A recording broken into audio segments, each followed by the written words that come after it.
இந்த திமுகவுக்கும் மற்றும் பலருக்கும் ஒரு காமன் ஓனர் ஒருத்தர் இருக்கிறார்ல, யாரு? பாஜக.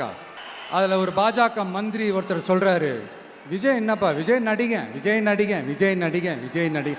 ஆமாம், நான் நடிகன் தான், இப்போ யாரும் இல்லைன்றான். என்னமோ இவர் என்னமோ புதுசாக கண்டுபிடிச்ச மாதிரி. ஆனால் நான் அரசியலுக்கு வந்துட்டு நடிக்கலை, அரசியல்லாம் நான் நடிக்கலை. ஆனால் நீங்கள் என்ன பண்ணுறீங்க?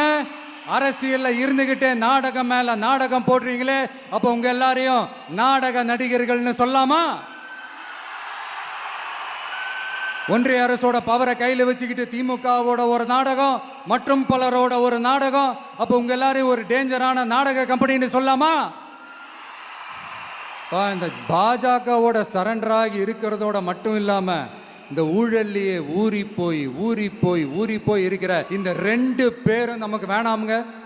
புதுசா ஃப்ரெஷ்ஷா ஒரு நல்லாட்சி கொடுக்கக்கூடிய, ஒரு மாற்றத்தை கொடுக்கக்கூடிய நம்மளுடைய டிவிகேவை நாம் எல்லாருமா சேர்ந்து கொண்டு வருவோம், நாம் எல்லாருமா சேர்ந்து கொண்டாடுவோம். இது ஒரு மாற்றத்திற்கான ஒரு தேர்தல். சும்மா மாற்றி ஓட்டு போட்டுக்கிறதுக்கு பேர் மாற்றம் கிடையாது. புதுசா ஃப்ரெஷ்ஷா ஒருத்தவங்களை கொண்டு வர்றதுக்கு பேர் தான்.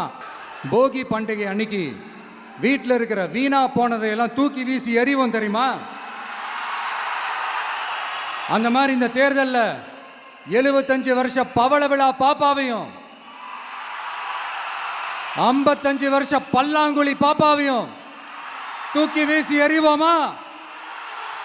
ஒரு நியூ கவர்னன்ஸ், ஒரு குட் கவர்னன்ஸ் ஒன்று கொண்டு வரலாமா?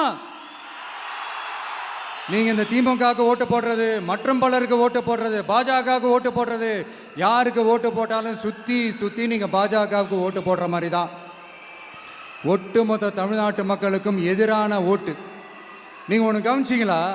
ஒட்டுமொத்தமாக எல்லாருமா சேர்ந்து ஒருத்தனை எதிர்க்கிறாங்க. அதுக்கு என்ன காரணம்? ஏன் அப்படி எதிர்க்கணும்?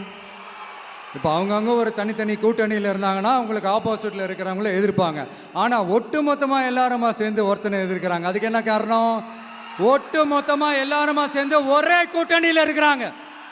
என்ன தப்பு பண்ணிட்டான் இந்த விஜய்? மக்களுக்காக அரசியலுக்கு வந்தது ஒரு தப்பா? நல்லாட்சி கொடுக்கணும்னு நினைச்சது தப்பா? ஊழலை செய்யக்கூடாதுன்னு நினைச்சது தப்பா? லஞ்சமே வாங்கக்கூடாதுன்னு நினைச்சது தப்பா? பெண்களுக்கு பாதுகாப்பு ஒழுங்கா இருக்கணும்னு நினைச்சது தப்பா?